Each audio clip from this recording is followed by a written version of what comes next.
As business owners, entrepreneurs, family men, it's difficult for us to find the time to put together projects like these. Even though it's something we really want to do, unfortunately, taking care of the things we have to take care of comes first. However, because of viewer support for people like you, we're able to continue doing this. Please consider joining our Patreon and supporting the Burn and Return podcast.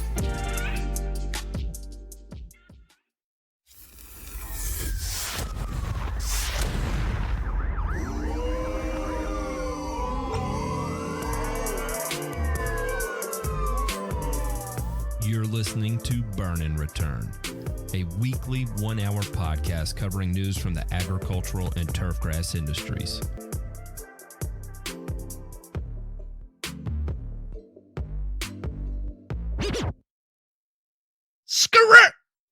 When you hear the DJ scratch, that means it is time for an episode of Burn and Return. For those of you that are tuning in for the first time, welcome to our show. This is where we talk about news that influences the industry that we all live and work in, and that is the green industry. And we're going to talk about everything that goes from maybe golf, maybe agriculture, maybe socioeconomic policies in developing nations, because it all tends to roll downhill if it's green industry related into what we see here in the United States, and more importantly, within our respective industries. My name is Matt, the Grass Factor Martin. I spent a career in the lawn care sector, and what I call volume lawn care, being a high volume type of lawn care applicator. Think like True Green and that sorts. It was kind of the thing I did. Alongside me have Mr. Ray Ito, who's of the lawn care industry, but more the polar opposite of the things I did, which is very, very, very high end style lawn care. And then you have the sports turf king, Mr.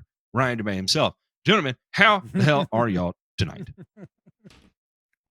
Well, you know what? It's been a long night already. It's getting late early, but I still think that there's time to crank up the amount of knowledge, that's going to be spewed here tonight, the amount of anxiety that will be induced. And Matt, I just hope that I can watch you do all those things here in the next, 90 minutes or so. Ray, what do you think? You think we can help him out? No, well, you know what? You're going to give me anxiety. It seems like. Next time, warn me. Warn me, please. God. It had to be. I needed that visceral reaction. And if you don't know what we're talking about, is we do record this show live every week, just about. And we do it on Sunday nights, right around 9 p.m. And you get to watch along and hear us chitter-chatter before the show, talk about the articles we're going to put on, everything like that. And then after the show, we stick around for a little bit and we pick out the name of the show, which is all submitted by our listeners and loyal supporters, our patrons, which if you're not a member, you can hop over to www.patreon.com/burn-return. Click on that. Pretty much all those prices are less than 2 or 3 gallons of gas right now, So generally speaking, pretty damn good deal. Pretty good deal, So lots of cool stuff coming from the Patreon, including our meetup in October, which will be our second annual meetup in October, probably in Louisville, right around the time of the Equipment Expo, what formerly was known as GIE. So definitely get on there, check it out, get the details, and listen to even more of our, again, knowledge-filled, anxiety-inducing content that you already are right now. So with that, why don't we jump into the headlines here, gentlemen?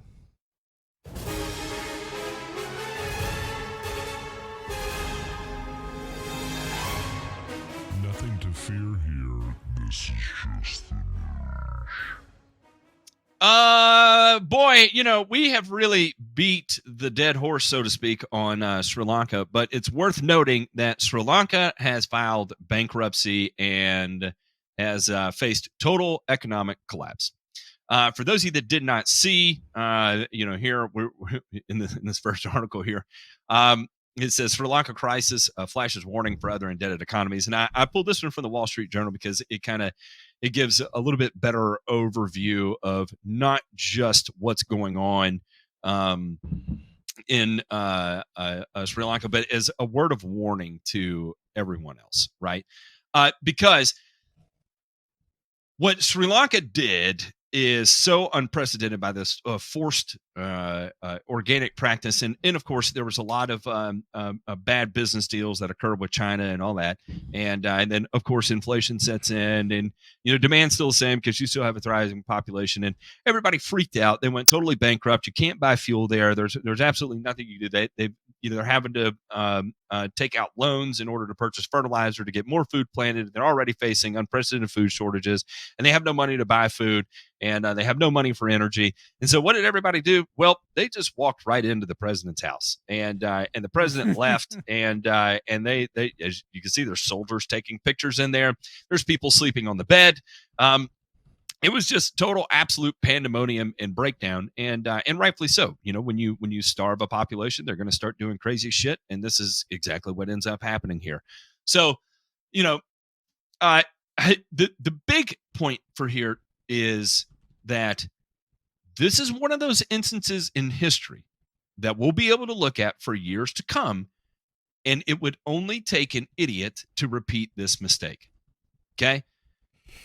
There are other countries that are teetering on the verge of this, and you see it in their economic policies that are being put forward, whether that be climate related or whatever the case may be, feel good policies, or insert political division, divisive phrase of the day in there. Environmental virtue signaling, Matt. Environmental virtue signaling. And for what are you going to virtue signal if it means that your own military is going to say, nope, that's it, enough? Because here's the thing, Matt, is that normally, bottom line, bottom dollar is, at the end of the day, the soldiers are normally the part of the populace, and even the most repressive governments, that normally gets well fed no matter what. The peasants and the peons can go eat shit. But at the end of the day, the soldiers and the military are always well supplied, always well fed. So here's the warning, okay? When your environmental policies mean that not even your military can eat or have fuel to operate, this is what can happen.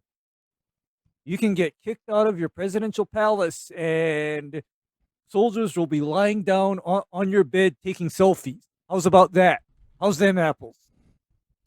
Yeah. And again, I want to highlight here that you said, well, certainly no one else is considering this. Yes, they are. There are other countries that are out there considering this, and even local municipalities that are considering this. This is not the last time we will see this, unfortunately. And so keep an eye out that as you scan your headlines and you come across an article about, fertilizer bans, or even in certain instances, glyphosate bans, which is kind of what precluded the fertilizer ban, which started with glyphosate, and then the push to organic, right?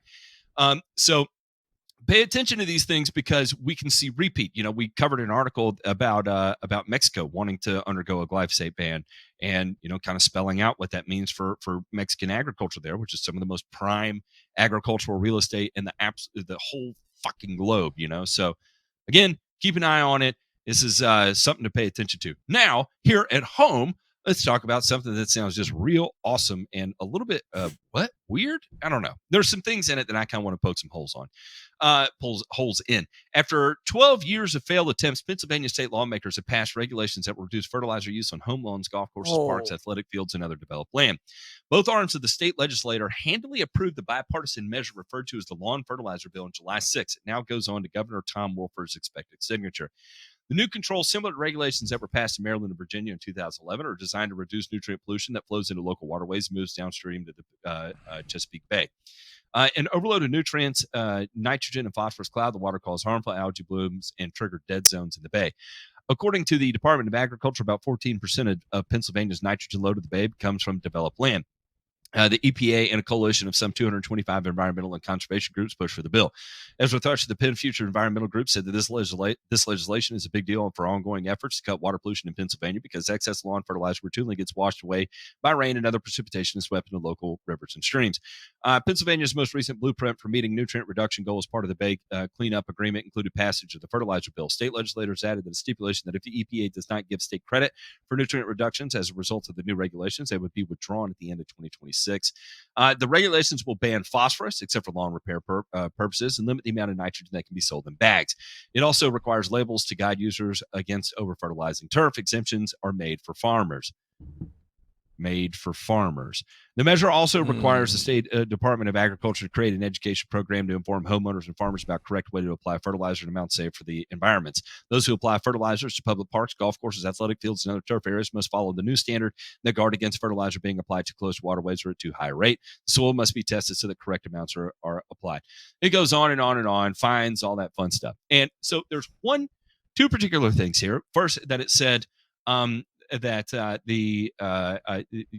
that type of labeling is not required for farm, which is weird because it's a simple statement to put on the label. It says do not apply too close to water and do not over apply, right?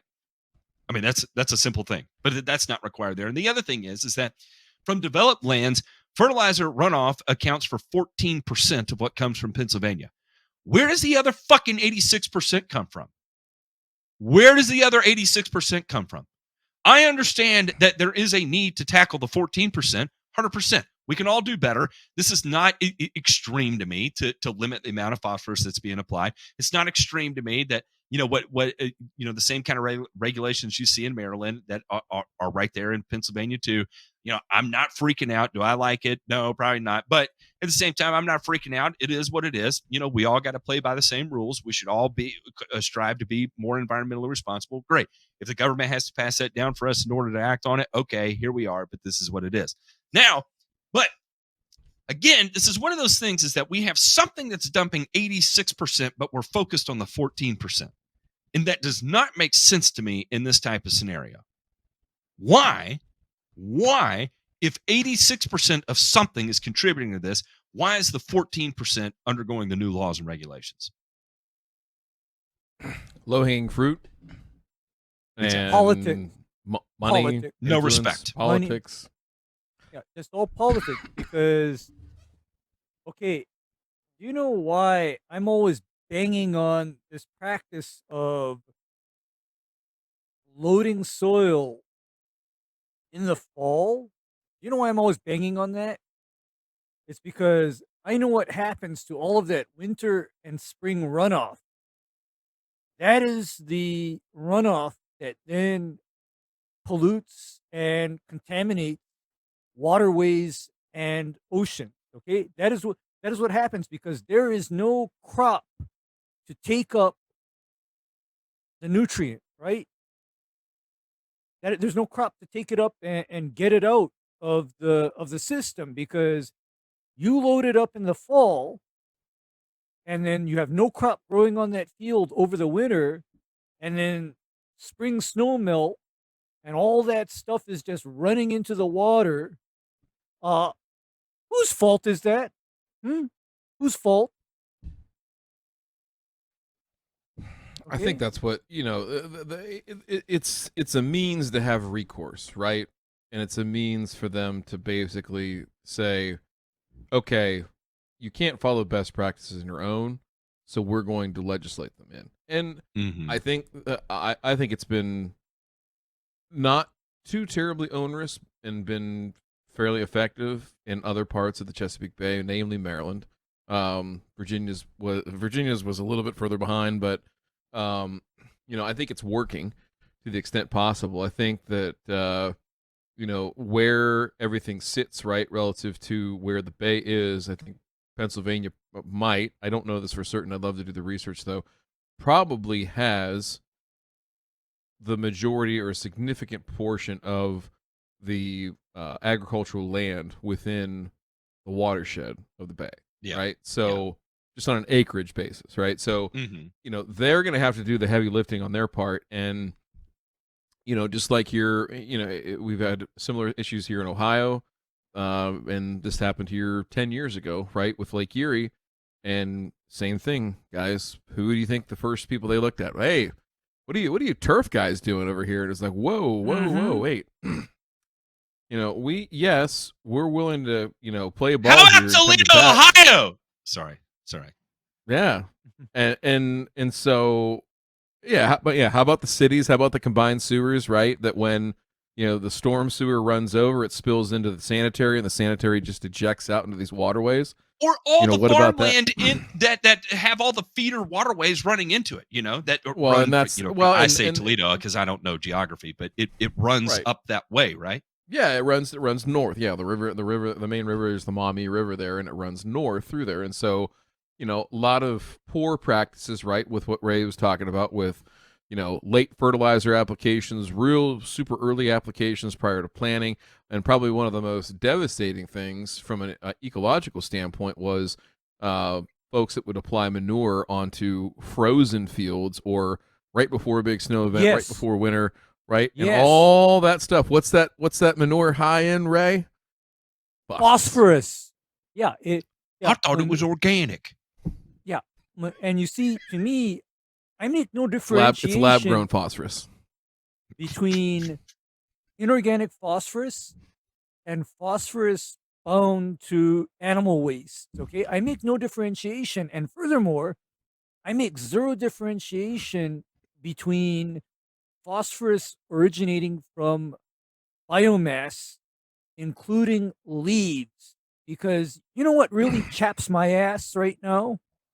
Mm-hmm. The fact that there are so many street trees dropping leaves into streets, and it's invariable that those leaves are also a source of phosphorus. Because you see, phosphorus is a relatively immobile nutrient. In other words, it's hard for phosphorus to dissolve in water and move. Phosphorus always has to be attached to either organic matter or soil, right? And so when you get runoff events that move that material from where it originally was into the waterway, that's when you get trouble. So I think go ahead. No, you go. You go.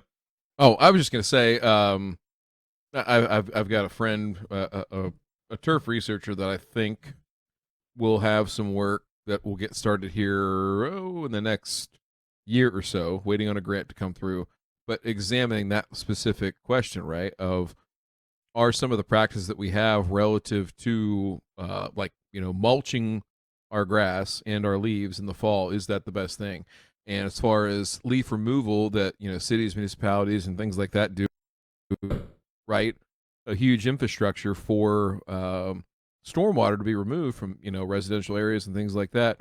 Are we handling all this stuff the best possible way to prevent or at least reduce the amount of pea runoff that we could possibly have? So it's an interesting question. And hey, back to the original thing. Pennsylvania passing law doesn't bother me at all. I think it's good. I think that the people that have their shit together are going to be like, hey, yeah, we've been doing this the whole time, and it just formalizes this, and hopefully it causes the others who maybe weren't in that camp to become educated and act a little bit more appropriately. Is Penn State going to throttle back their fertilizer recommendations on their soil testing? Because good Lord, they are aggressive. That I don't know, because the folks that are in charge of that are definitely generous. We'll just say that. Yes. Be aggressive. Be aggressive. The disturbing, and I read this and I just disturbing. Weed killer ingredient tied to cancer found in 80% of U.S. urine samples. CDC study finds glyphosate, controversial ingredient found in weed killers, including popular Roundup brand present in samples. This is a recycled article that shows up, once a year at minimum, to make sure people are absolutely freaked out by the word chemical and glyphosate.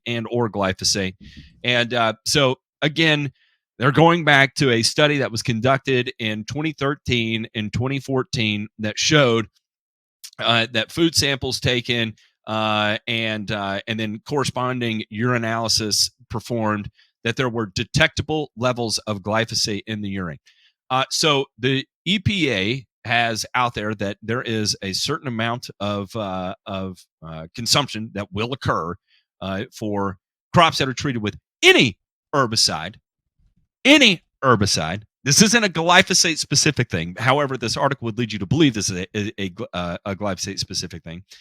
There are detectable limits that are placed on these, right? And so what this is not saying is that the amount that is being detected is beyond the detectable limit. It just says that it's actually there. So this is a non-news thing. It's here again. It's designed to scare the shit out of you, and it means absolutely nothing. And of course, they parlay this into the IARC absolute debacle. It goes into the meta-analysis performed by Shepard, which again, if you want to read into that, boy, this meta-analysis here gets even real weird in terms of how the data was aggregated. And that study is called Exposure to Glyphosate-Based Herbicides Risk for Non-Hodgkin's Lymphoma, a meta-analysis and supporting evidence. You want to talk about something that makes you want to run your head through a wall? Read this and how the data was aggregated there. It's pretty astonishing and embarrassing. So nothing new here. Just in case you were comfortable with the word glyphosate, don't be, because they're out to kill you. Yeah, they're out to get us. And you know what? I gotta wonder is, if this trace part per billion or part per million amount of glyphosate is present in urine and it's detectable as whole glyphosate. Do you know what that means for human health, Nat? You know what that What's actually that? means? It means that as soon as we ingest glyphosate, it passes right through us. And it passes right through us without, for example, activating liver enzymes or burdening the kidneys. In other words, we get it out of us, we pee it out as fast as we can take it in, and we do so without inducing any kind of damage.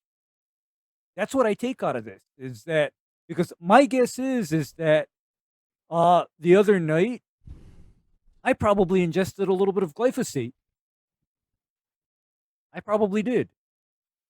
I think what we can agree on here, ladies and gentlemen, is that glyphosate is far better than R. Kelly. And the reason is because you can take glyphosate or have glyphosate and just pee it out and there's nothing bad that happens. R. Kelly Exactly. peed on some people and terrible, unforgivable, and actually Yes. illegal shit happened. So glyphosate, greater than R. Kelly. That's good news, I think, for everybody in the world. The next one here is sustainable farming practices and less chemical fertilizer can lead to higher crop yields. Study finds higher crop yields than what? I'm getting ahead of myself.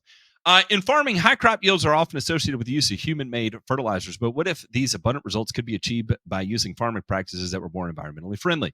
An extensive new study of 30 farms in Africa and Europe have shown that a combination of small amounts of fertilizer with natural farming methods like mixing compost or manure with the soil, cultivating a wider variety of crops, and cultivating plants like clover or beans to amplify soil fertility can result in high crop yields while maintaining the harmony of agricultural ecosystems, a press release from Rossman Research said. The study found that a significant amount of chemical fertilizer could be replaced by adopting these more natural techniques, which would have multiple benefits. Reducing reliance on chemical fertilizers would help to buffer farmers and consumers against economic shocks, such as the current spike in fertilizer costs and consequent increase in food prices. The study, long-term evidence for ecological intensification as a pathway to sustainable agriculture, which does not have a DOI number yet, by the way. It was recently published. I do not know anything about Nature Sustainability as a journal. I will definitely do some digging into this, but it does not have a DOI, so I don't know if this is peer-reviewed or not. The farm experiments the researchers examined for the study have been going on for more than 9 years and 25,000 harvests and included 30 individual experiments on crops of oat, wheat, barley, maize, potatoes, sugar beet. The research team analyzed how a variety of natural methods use interactive with various levels of plowing and nitrogen-rich fertilizers. Each analysis considered at least one of the trio of natural farming practices. And if we come down here to the end, it says future assessments of ecological intensification should include a wider analysis of all social, economic, and environmental factors, such as nutritional value or farm profitability.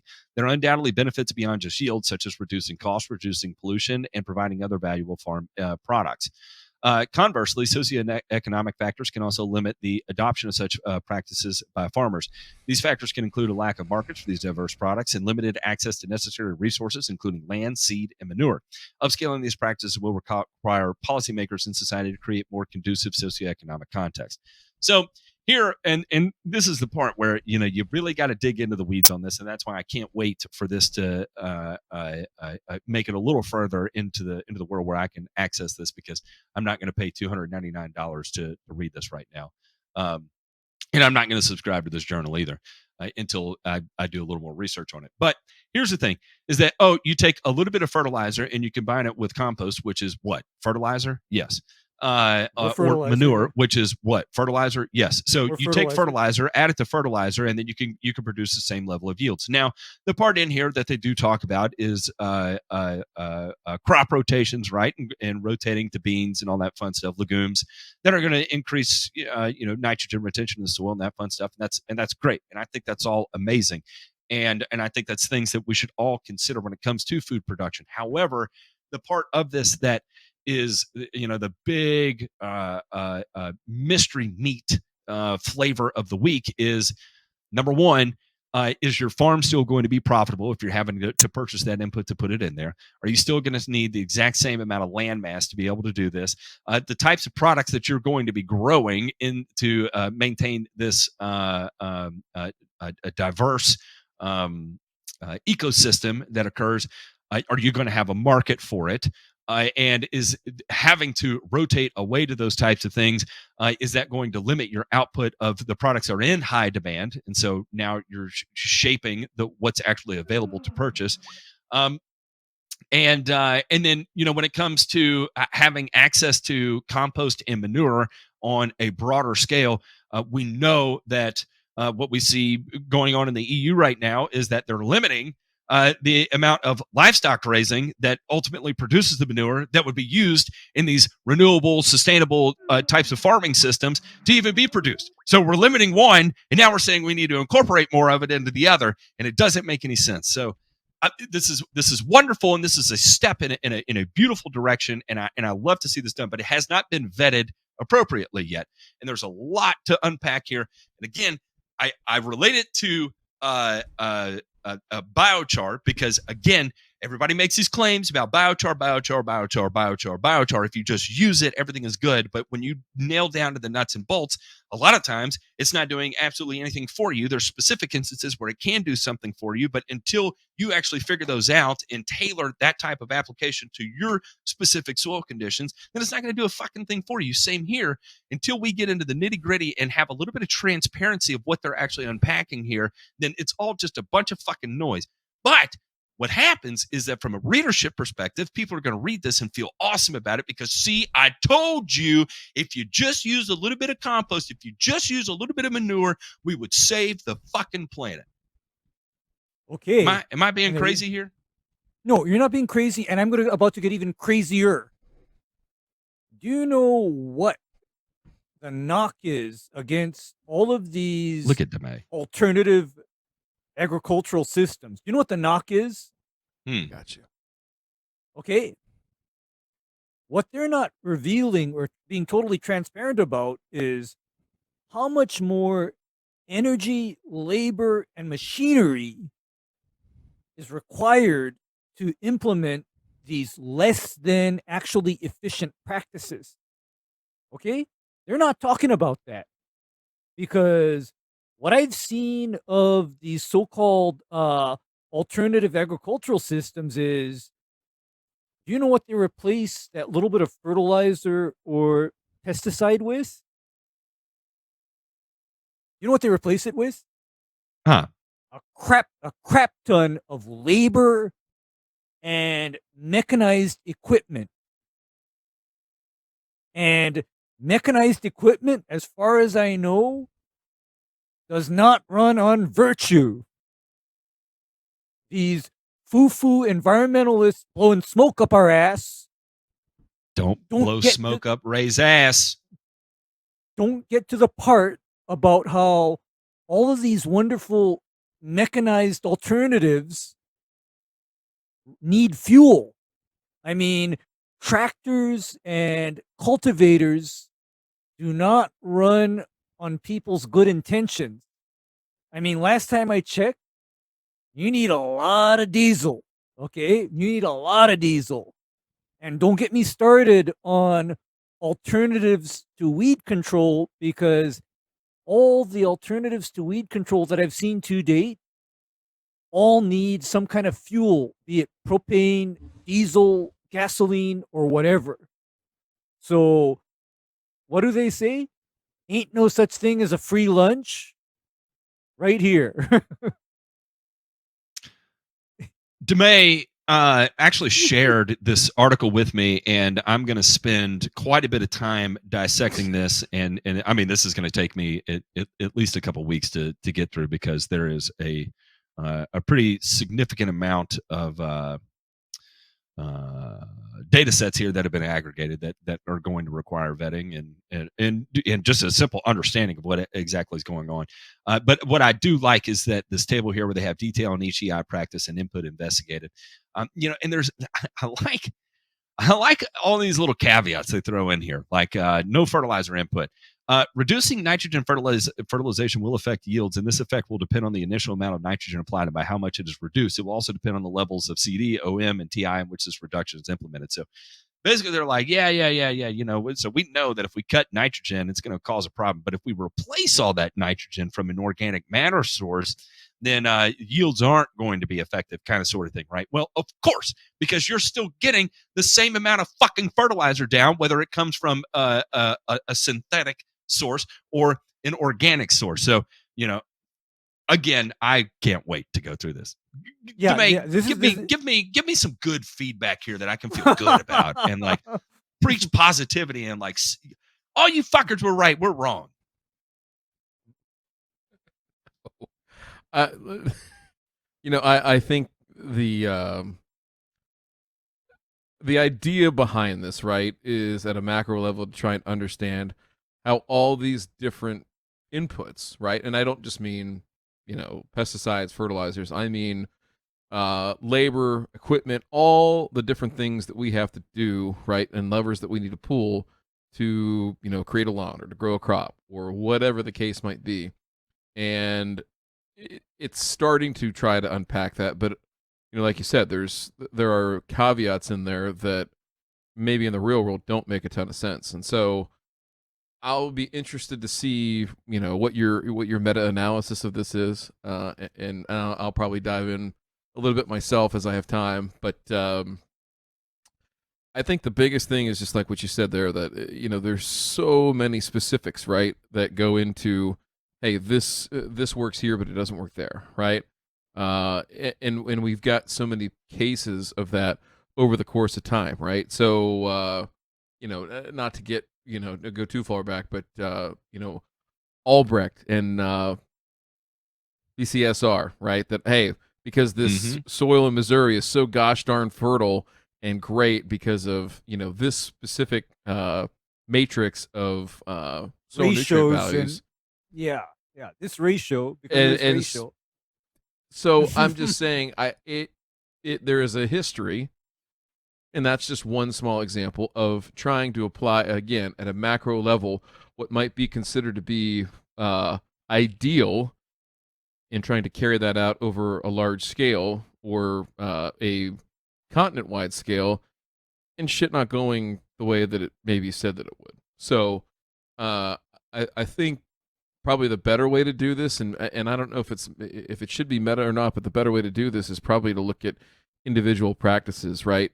Hey, what could we replace just the nitrogen piece with, and where does that take us, right?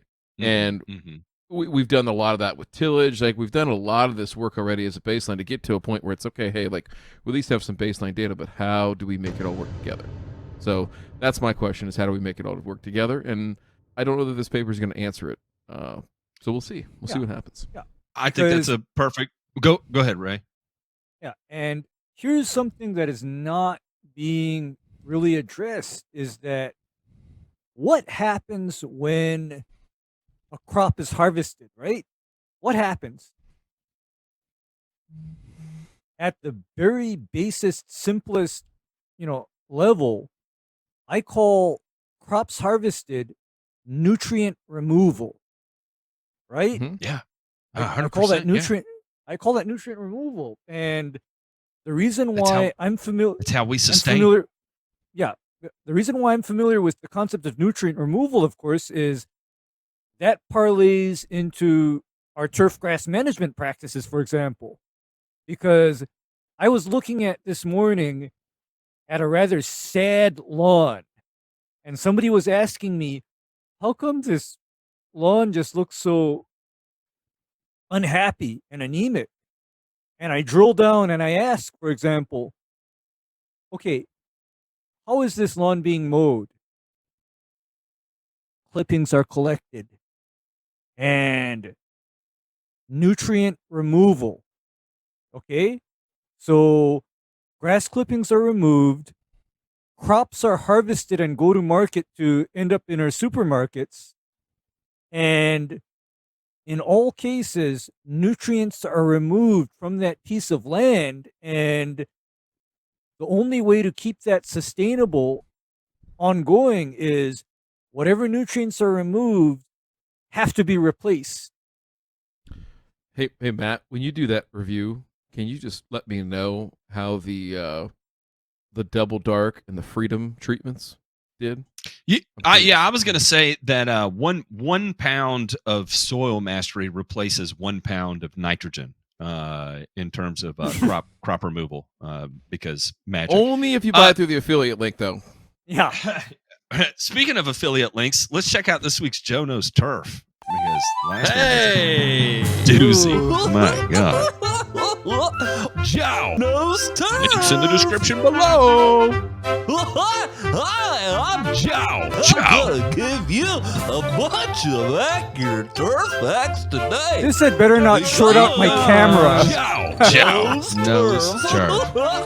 Hey, DeMay, talk to us. What are we talking about this week?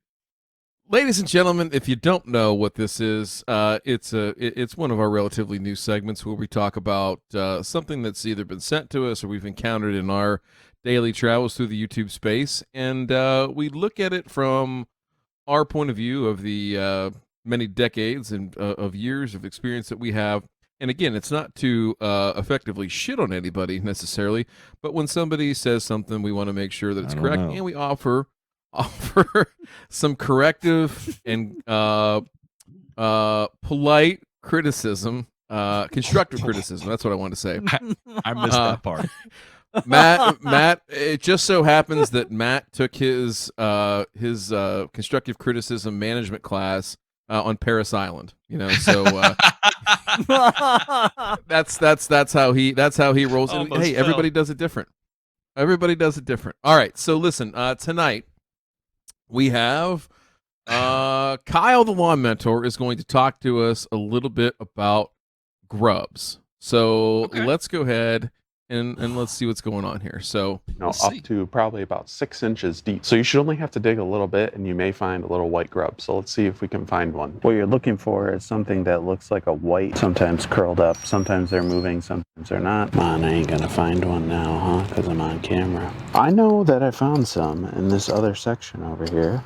So let's go see if they're still over there. We'll work from that because, of course, while you're on camera, they won't cooperate. I guess they're a little camera shy. So many times when you do that kind of a test, if you pull and you dig, you'll find grubs. I found 4 grubs over there the other day. I know that I have grubs in there. I know that they're hungry. I know that they're eating. My preventative application obviously wasn't 100% effective, and that's okay because you just don't always get perfect coverage. So in order to kill these grubs, we have to buy... Stop. Okay. Stop. All right. So there's a few things that I would like to shine the light on here in Kyle's statements, and again, constructively help out Kyle a little bit. So, number one is finding 4 grubs in a lawn in JPink. When did this movie or this video come out here? June 10th. June 10th would not in any way, shape, or form worry or concern me, right? A critical number that we typically look at would be somewhere around 9 or 10 grubs per square foot, to where we start to see what we call visual or commercially destructive damage, right? So Wait, 9 to 10 we're not even per halfway there. 1,000 square feet? Per square foot, 9 to 10 Per square foot. Just one for square emphasis. foot. 12 inches by 12 inches. 9 to Mm. 10 per square foot. And the other thing to make mention of, and I believe Kyle does this at some point in this video, he talks about the fact, and maybe it's not this one, I can't remember, but your preventative grub control, depending on what you use, is only going to be, somewhere between, could be as low as 60%, upwards of 90+% effective. So to say that, hey, I made a preventative application and I'm still seeing grubs, it's not a clean slate. It's never going to be. It wasn't designed to be, right? It's designed to take those populations down below a level that is causing damage, right? That is visual and is impacting the lawn. All right, let's see what Kyle says here. And if we could slide ahead, J Pink, just to touch into that next where we start talking about product choice and what we're going to look for here. He actually has an article available online that I'll link below that talks about what products to use, what products not to use, and when to use them. I'm at a point where I've already applied a preventative and I have some kind of breakthrough. So one of the other products that they suggested was something like this. This is by Bio Advance. I actually bought this at my local Ace Hardware, and it is a 24-hour grub killer plus. Trichlorphon, I believe is how you say it, is the active ingredient. And Ray, could you please describe trichlorphon, its mode of action, and what class of chemistry is it in, and why is that important? Okay. Trichlorphon is what's known as an organophosphate.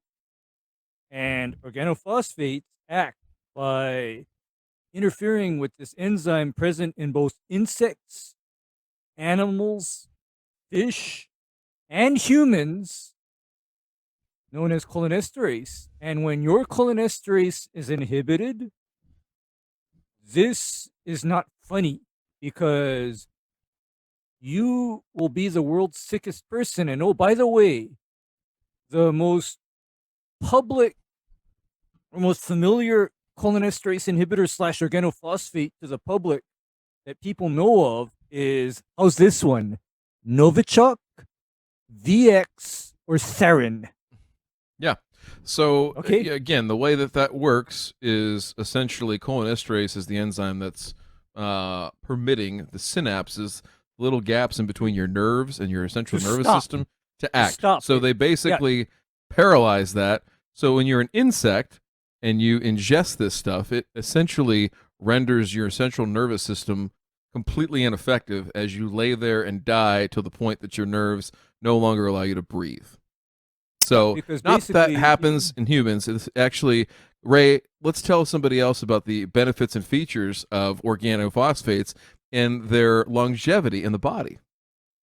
Okay, the fortunate thing about most organophosphates is that they enter and leave humans relatively quickly in most cases, except certain organophosphates are more persistent in the central nervous system, and they have a property known as delayed neurotoxicity.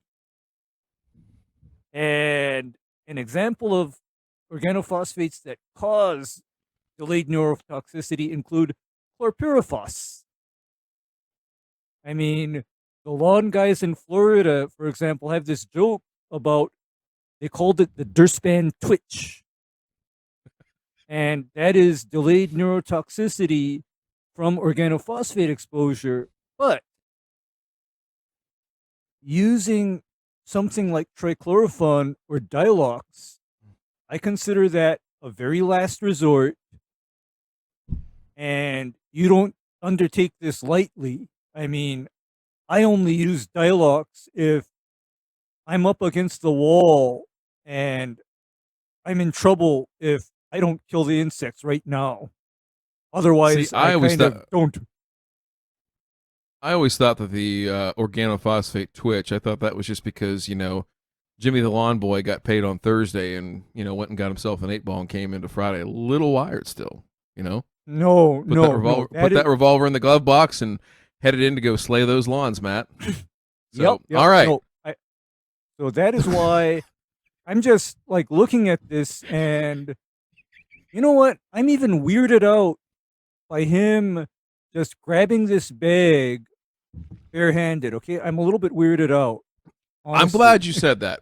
So let's let him talk here for a second. And it will kill the grubs that are in your soil within 24 hours. And of course, when you spread this, take all the proper precautions of PPE and such, and make sure that you are watering this product in. When it comes to watering this product in, usually there's a recommendation on how much water to put down. Knowing how much water your sprinkler system puts down is one of the most important things that you can do to help your lawn to survive through the summertime. Overwatering can help produce an environment where fungus will exist, and so if you water only when your lawn really needs it, and you water deeply, and you water per your soil composition, you'll be better off in the summer. I recently revamped my sprinkler system. Not only do we have auto taking care of this.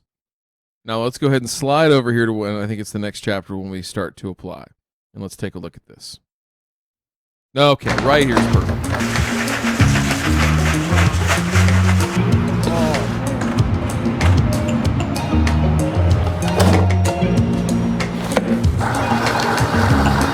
Pause. All right. Now, again, for those of you at home, this is supposed to be informative, constructive criticism. Gentlemen, I believe we've talked about it on this show or others before. When is the most dangerous time for an applicator to be around chemicals? Mixing, loading. Oh yeah, mixing and loading. And okay, first that of big all, old whiff of dust, you snort that in, Matt, like you're playing Clear the Mirror at the party, and yeah, because you know what? Of all places where I wouldn't cut open a bag of Dialox, I wouldn't cut open a bag of Dialox inside of my garage. I just wouldn't. Even spreading Dialox. Look, how many times have I? And this is true fact. Mm-hmm. Maybe I'm the only one that's ever experienced this. How many people have had? And again, I'm an old True Green guy, right? And I wear it with pride. How many times have you run a route where you're doing nothing but spreading Dialox all day, and at the end of the day, you feel like you're literally dying at the end of the day, and you've spread 10, 12 bags of Dialox, push spreading it across lawns. Mm-hmm. And it's dusty as hell. And you're wondering, like, what am I doing to myself by doing this, right? And then you talk to one of the old heads and you're like, hey, man, I'm spreading this Dialox. It's getting kind of weird out here. And he's like, wear a damn mask, you moron. What the hell's wrong with you? Are you stupid? Like, oh, yeah, my bad. You dumb ass. Things, right? But yeah, because like I was telling you guys, my experience with Dialox is not as the granule, but this is back in the 1990s and early 2000s.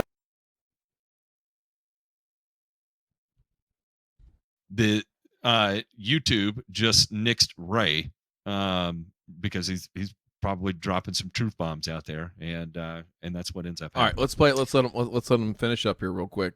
I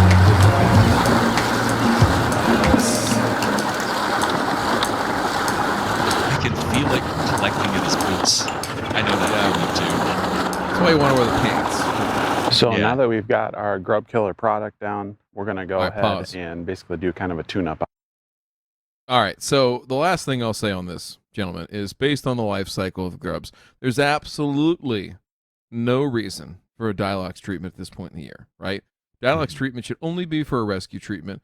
Go ahead and use your diamide insecticide, specifically Celiprin. If you have access to that, you can get it in granular form as GrubX at your local Ace Hardware, right? Get that picked up, do that. If you want to spray it, you can do that as well. The point of the matter being is that this is, I'm not sure what the impetus for the video is, if it's thinking that you have a problem and feeling like you have to do something to react to it. I think he said earlier he's going to do a renovation here coming up, and he doesn't want to have grubs. Those grubs right there won't even be there, right? By now, right? It's been a month since this video's been posted. Those things are flying about now, right? So know the life cycle of your pest.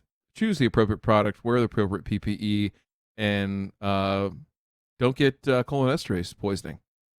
And I will say that I do think this is a genuine case of ignorance, right? Where he simply doesn't know, but what he has learned up to this point says you have grubs, you make a treatment type of response, right? And so, here hopefully here's what you and Ray have to say, and takes this as an opportunity to learn from it, and maybe have some corrective content out there to talk about what he's learned. So interesting.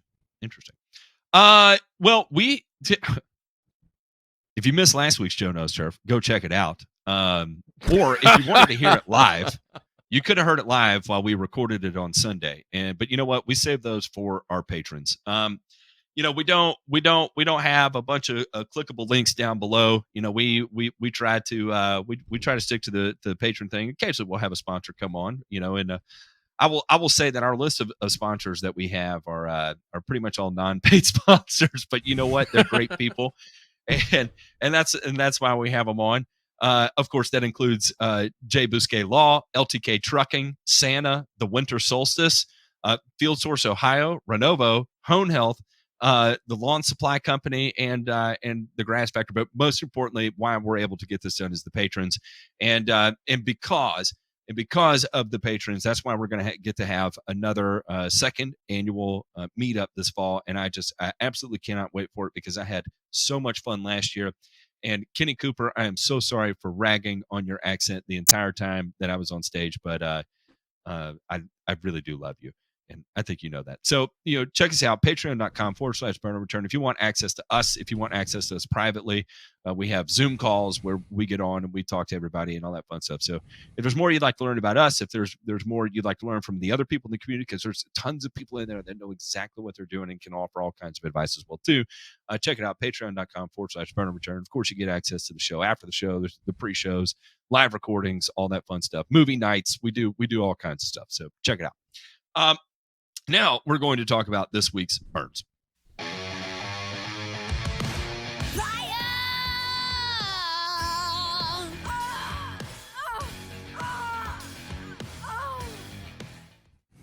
Oh man! Oh boy!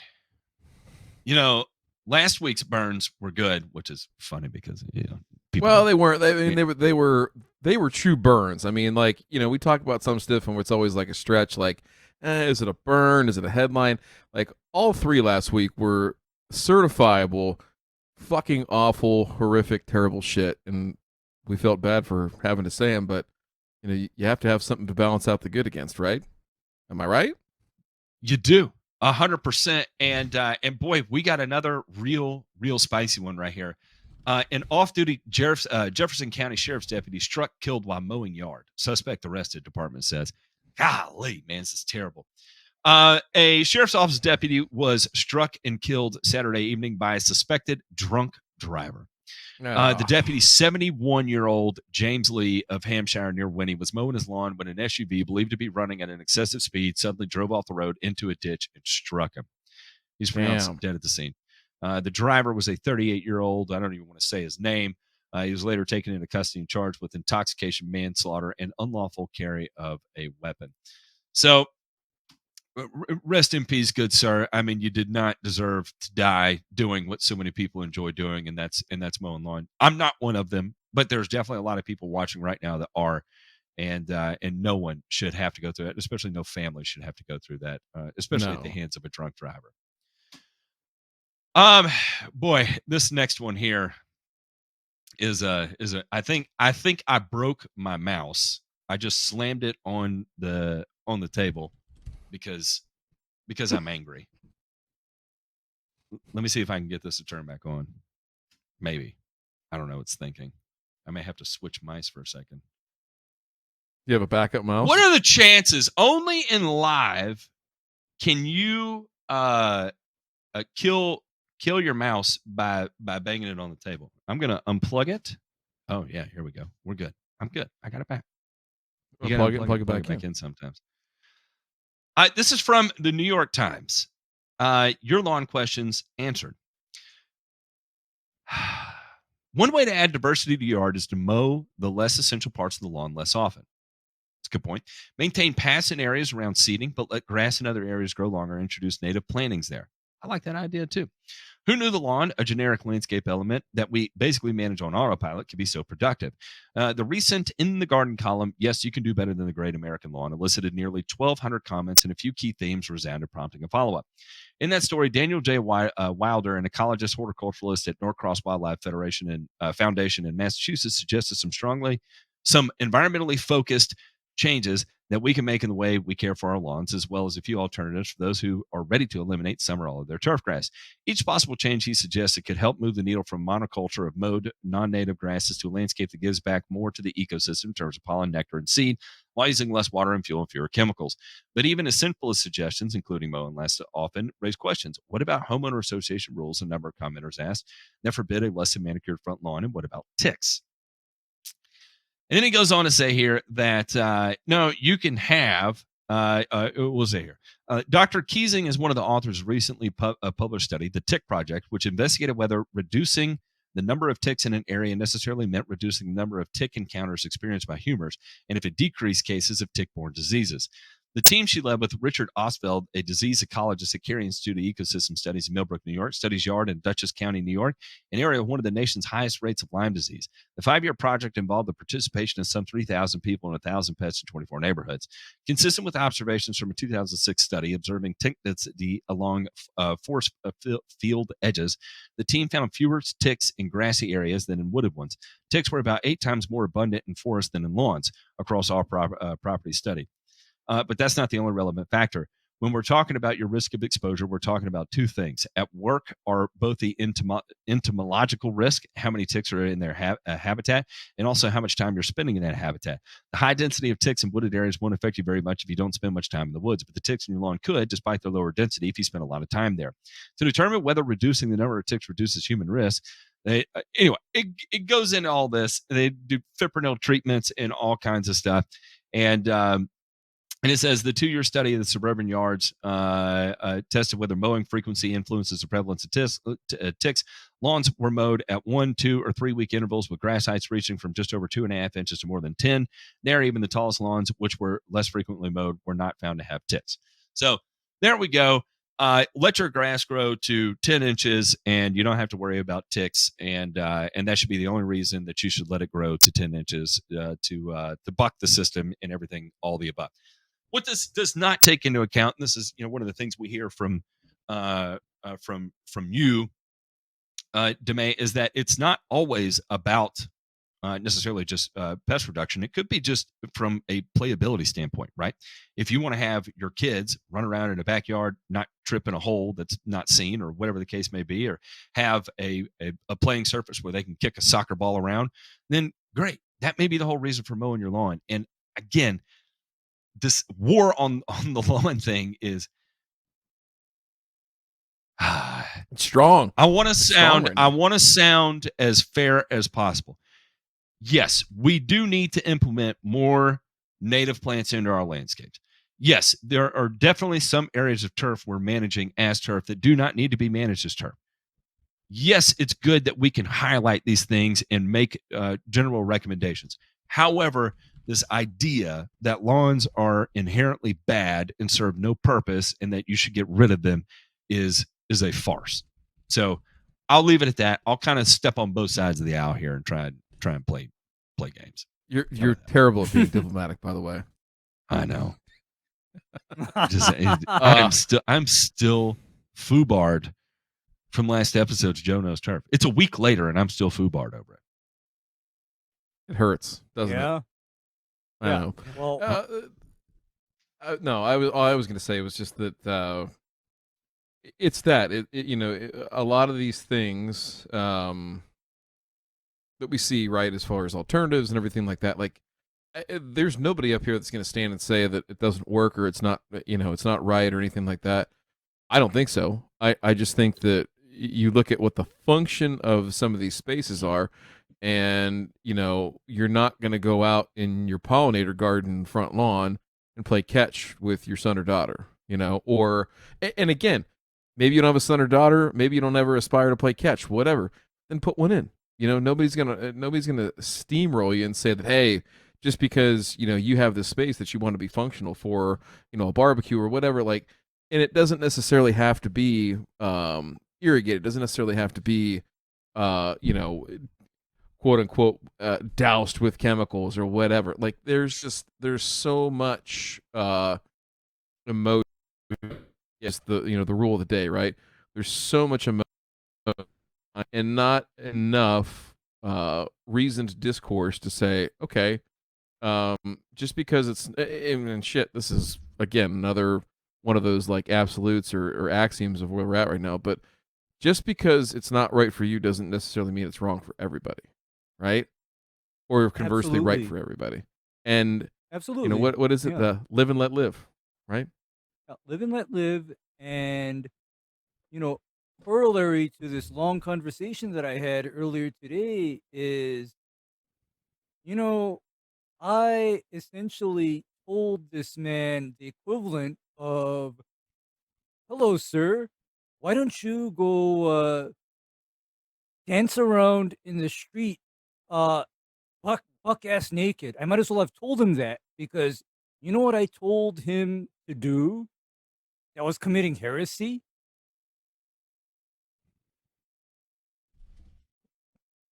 I don't know, man. I told I'm just him saying. To stop picking up his grass clippings. Okay? And that Plain and was simple. like me to, yeah, because he Novel was concept. asking me, yeah, how to make my turf grass a little more resilient and a little stronger, you know, nutrient wise. I told him, well, stop picking up grass clippings. And you see, there's all of these little things that can be done that will make a lawn have a lower overall impact. Yeah, there's all these things that can be done, because I told him alternative is okay, sir, continue to pick up your grass clippings, but here's what you just signed up for. This lawn will now need more fertilizer, and with more fertilizer, you also have increased risk of disease, increased growth, and maybe even increased susceptibility to insects. Because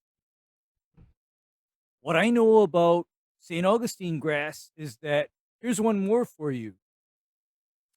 Highly fertilized St. Augustine grass, for example, is more susceptible to insect pests.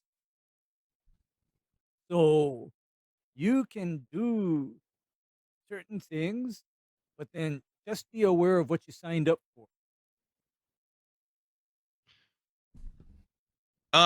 See, that's That really sums that up very well. Know what you signed up for. I was gonna say, Uh-oh. for a sustainability model here, right? That, you know, we could supplement some of the NP and K we've been applying with a little compost, like we see in one town in Massachusetts.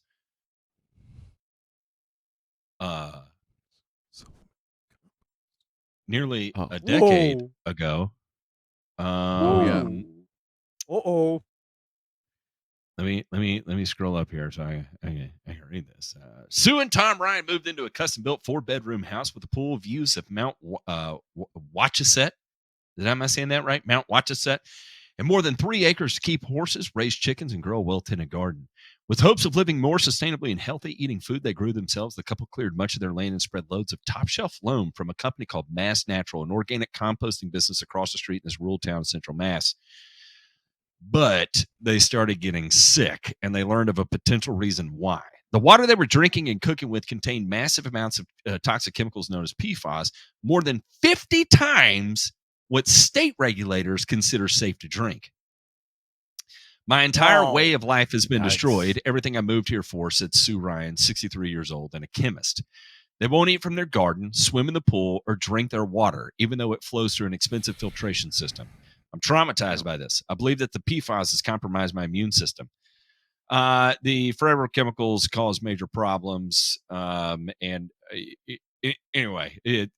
this is a bad deal. So it turns out that groundwater had been leaching. PFAS had been leaching through the groundwater at this 240-acre composting facility, and potentially from all the compost from the composting facility that had been applied to their property to maintain their gardens and all that fun stuff.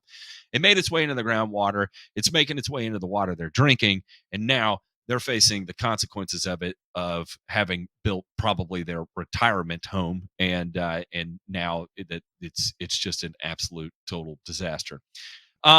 Westminster has permitted Mass Natural to receive more than 90,000 tons of organic waste a year, including wastewater sludge, with no requirement to test for PFAS. Environmental advocates who have long promoted the benefits of composting said the contamination here highlights the need for testing requirements at such large-scale operations. It would be most prudent, given the widespread use of PFAS in various consumer products, that all compost streams be tested with some regularity.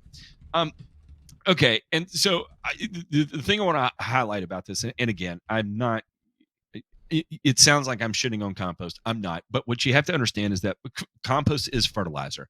And therefore, it probably should adhere to the same rules that fertilizer do. Just because it has the word organic in it does not mean that it automatically gets a bill of a passing bill of health, that everything done with it, everything done by it, and everything to produce it is all perfectly healthy and a great thing. And we need way more of it to be just used everywhere. Everybody needs more compost. Everybody needs to apply it more in their gardens. Everybody needs to apply it more to their lawns. Well, turns out maybe not. Maybe we don't.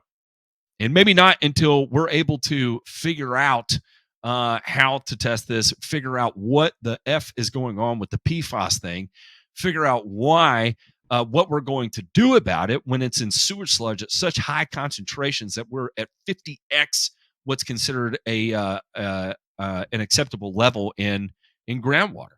That's a problem. And so, anyway, just highlighting that. Gentlemen, what do y'all have to say about this? A lot of the same, where, again, like, if you'll notice a theme, all these ideas and principles of, hey, you know, we can use compost instead of, you know, fertilizer. There are trade-offs, right? There, okay, and I would love to find out the answer, because I genuinely don't know.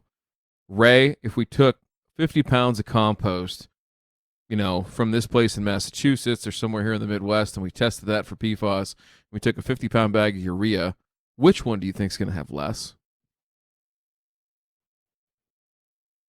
Ray's dead. Ray is dead. He's dead. Yep. Oh, I didn't know Ray was dead. I'm going to go ahead and answer for him and say probably the bag of urea, right? So in this case, again, okay, hey, we're not using a synthetic man-made fertilizer, but we're going to spread this stuff that basically is almost the Wild West. The things that the EPA makes you test for are heavy metals, right? Make sure they're not putting lead and arsenic and stuff like that in. But Matt, to your knowledge, how much do they test for PFAS, and is there a legally allowable limit? Answer's no.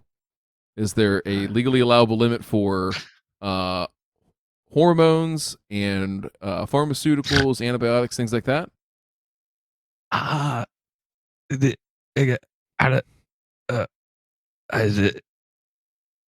Ray,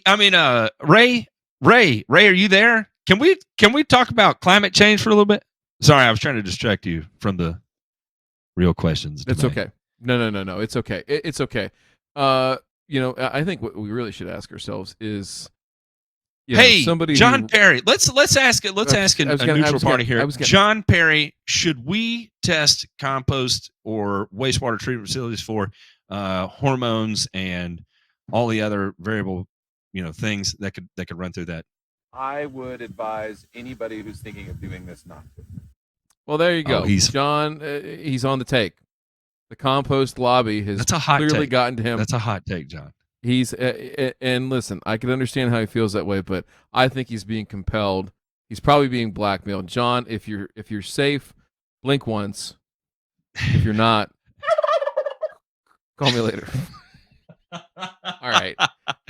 I will say Let's go this. On the next one. Perry is not a big fan of biosolids at all, for those particular reasons. He and I have had very long conversations about it, and we're just now beginning to kind of open the door on this, and it's going to get weird again, another comment here from Darcy in the chat is that wastewater facilities in our cities have pumps and wells that we cannot treat. They tested high in PFAS. Next door is a firefighting training facility. Not in the news. People are freaking out that are unpacking this, because the point is that once you detect it, what do you do? What is the reclamation factor to do this? You incinerate it. Okay, you incinerate it to fluoride, to fluorine, hydrogen fluorine. Mm-hmm.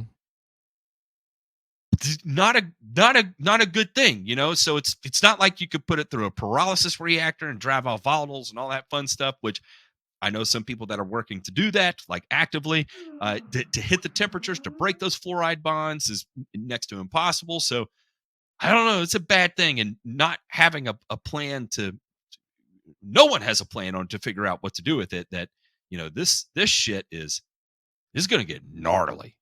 And I was going to say is like it's a situation where it's becoming more ever present. But what I mean by that is that, you know, more and more people are latching on and understanding that, hey, like, there's a big problem here, right? And it is not just confined to one area, right?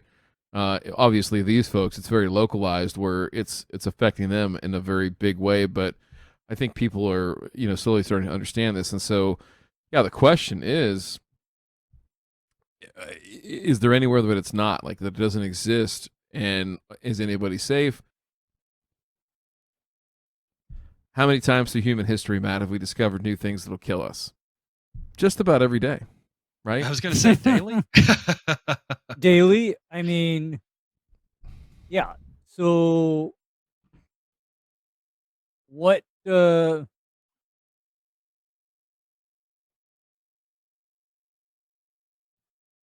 Ray is being attacked by Coconut Shrimp Girl right now, and I believe so. Oh, there he goes. There he goes. All right, how about this? We're gonna move on to this week's returns. We People are dying can't left even and right. get. Everybody's la, dying. la, la, la, la, la, la.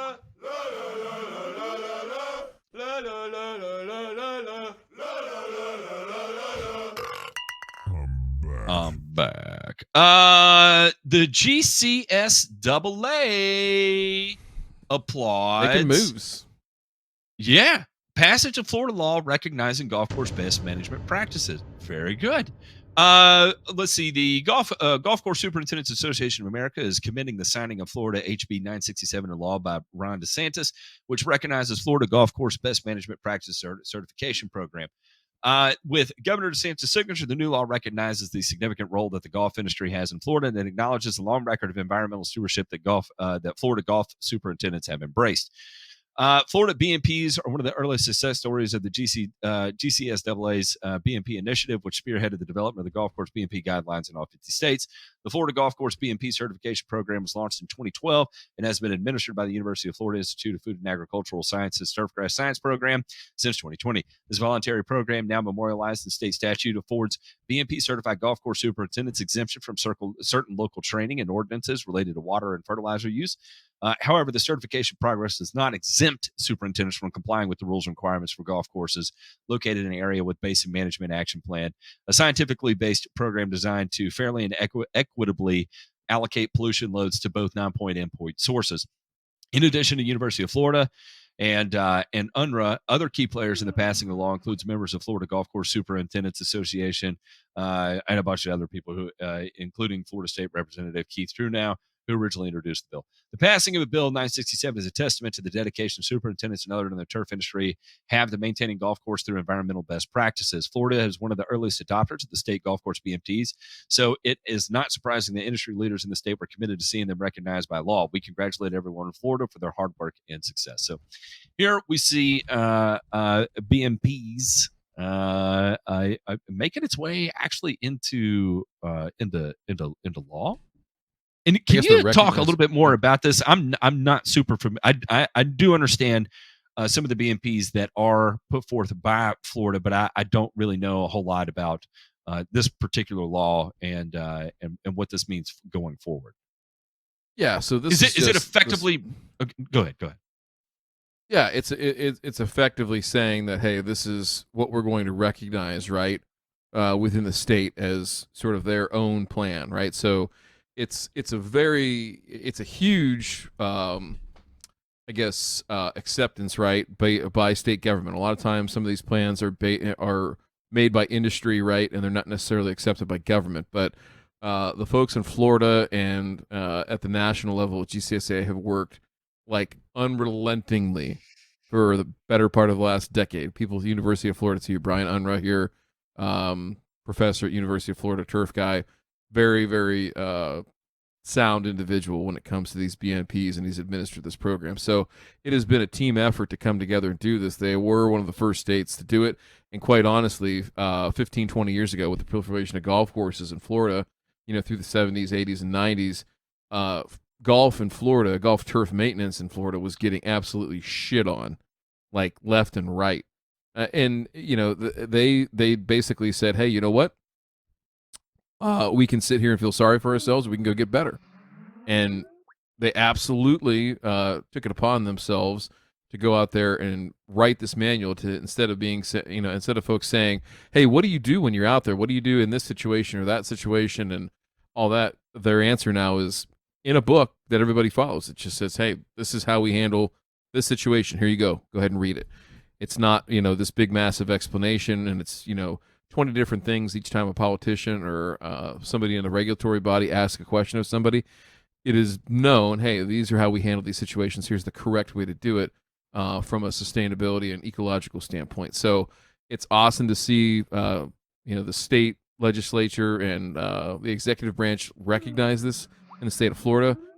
No doubt about it that you'll start to see more of this stuff come forward, because there are a lot of states now. Basically, GCSA has a goal, I think, by the end of next year, is to have all 50 states have their own BMPs, right? So they're almost done with Ohio's, I think, right now, but many other states have them already, and it's a really cool thing. So I threw the link up in the YouTube comments here. Also threw it up on the Dirty Deeds Discord there on the show thread. So go through and read it. Even if you're a homeowner, I don't care who you are, and you read this, it's a really, really good primer, if nothing else, on just like how much goes into this and how many situations you have to be thinking of or aware of every time you make a decision, and how those downstream effects might potentially harm people, the environment, animals, whatever the case might be. And so good stuff. Really, really, really, really proud of these guys and what they're doing for the industry. Got to be excited about that, right, Matt? That's exactly right. And to wrap up our returns here, I'll be damn if Pace Turf was not acquired by Dr. Micah Woods. The founders of Pace Turf had retirement. There was really one name that made sense. It's Dr. Larry Stow and Wendy. How do you say her last name? Stoll? Wendy Glertner, I think it is. Glertner. And every time I see that, I never know what to say.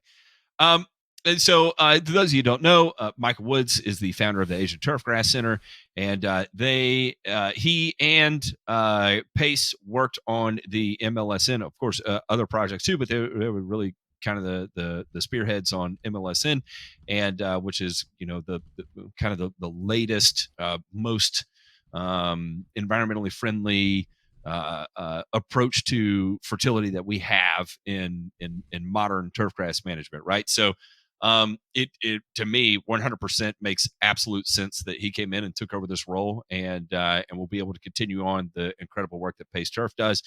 For those of you that are in the industry, I highly recommend getting a Pace Turf subscription.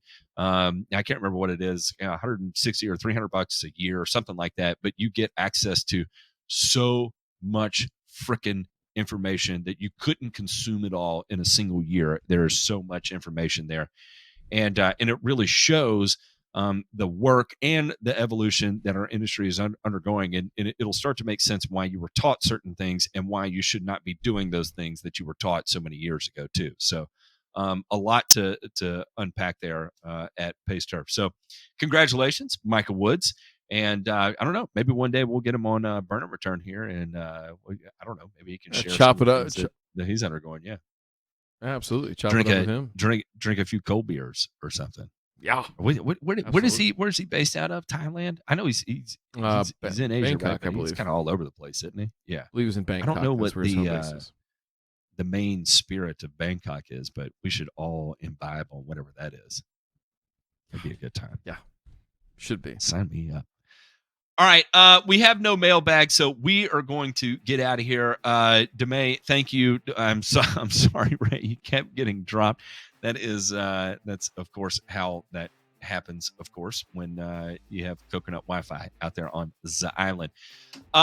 We're going to go hang out with the patrons. Let the patrons decide this week's episode name.